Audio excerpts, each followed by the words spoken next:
all live in Washington, D.C., and we know that relationships are very important.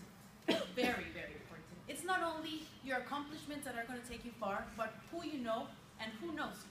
That is why networking organizations play a vital role here in D.C. I can assure all of you have at least been member of one networking organization, such as gyms, political party groups, fraternities, Georgetown alumni, further. We all know the value of these because it helps us meet people who have the same struggle as us, or the same interest, or the same background, and together we grow and we go to a better future. So it's basically, we're talking about business of people, but what is the people that I care about for my organization? Hispanics. As we all know, United States is a nation of immigrants. But lately, we've seen that Hispanics have been the fastest, most growing immigration citizens of the United States. And out of this, it is important to point out that Mexicans are the most immigrants of the Hispanics. Actually, if we really believe in the forecast, in 2050, 3 out of 10 Americans will be Hispanic. So it's something to take into consideration, and a lot of groups, a lot of companies have changed their marketing strategies to target these groups because we are important. And also, it's very important to point out that the Mexicans not only have been growing in population, but in educational level. And that is why my client is very important in today's Washington, D.C. My client, MFDC, targets professional Mexicans living in the greater D.C. area. That includes Maryland, Virginia, and also D.C. And what they do is they want to bring together the Mexican professionals and make the Mexican society here stronger, more relevant, and just make a point in this thriving nation. And how they do it? They host events, they make happy hours, they get important people as spokesmen, because one of the most important things about my organization is that they work very closely with the Mexican embassy here in DC.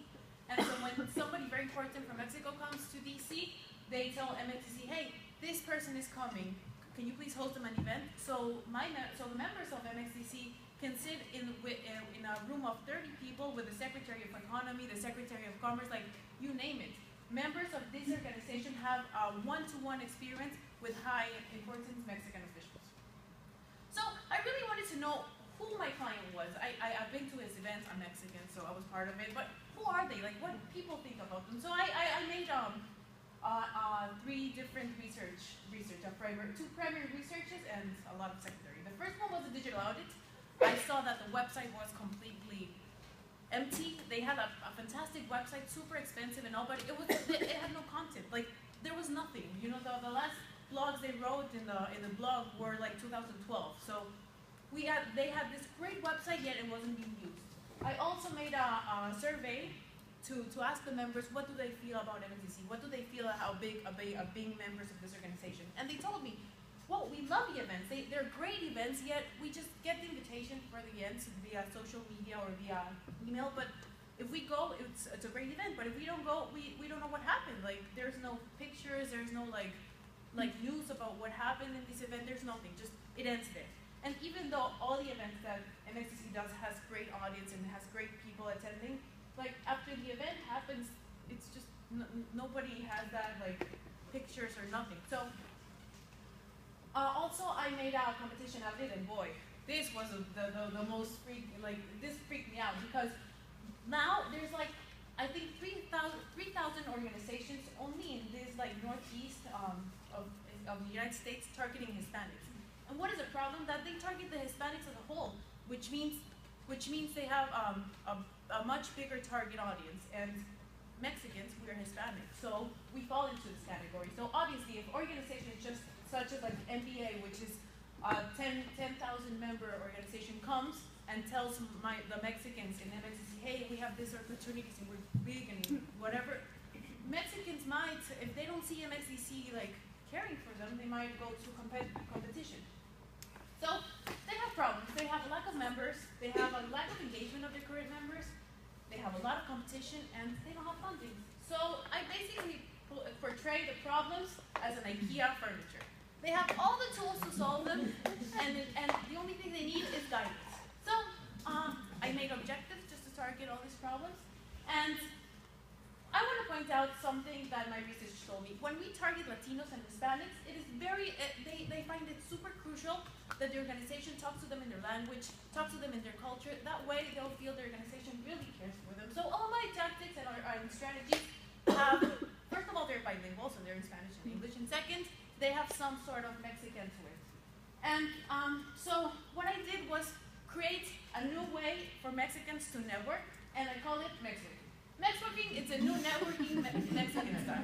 So what is this Mexworking going to be about? First, we're going to invite new members in typical Mexican breakfast, typical Mexican dinners, you know, happy hours with tequila, mezcal, get them drunk, you know, like get them into the organization. Because first of all, there's no fee. There's no fee to this organization, so they just have to sign up online and they're part of it.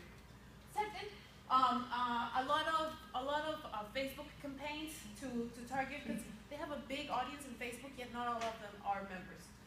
And third of all, use our ambassador. The ambassador loves the MSDC, so ask him to just write newsletters to all the Mexicans here in DC, which are 8,000 actually, to tell them to join MSDC, be Mexwork with us, Mexwork with one another. And a lot more Facebook campaigns start getting, you know, like with traditional messages for Mexicans to be like, yeah, I can relate, you know. And because we're in DC, like there's not a lot of Mexicans, so having these like messages come up in your Facebook feed, I for sure would put.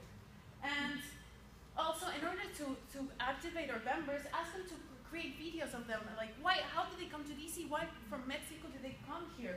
Newsletters telling them what the events were from, pictures of the events, little blogs, news about Mexico, what do they think, everything. And I just want to end up saying that very fast, real estate agents always say the importance of location. Well, me as a PR I say communication.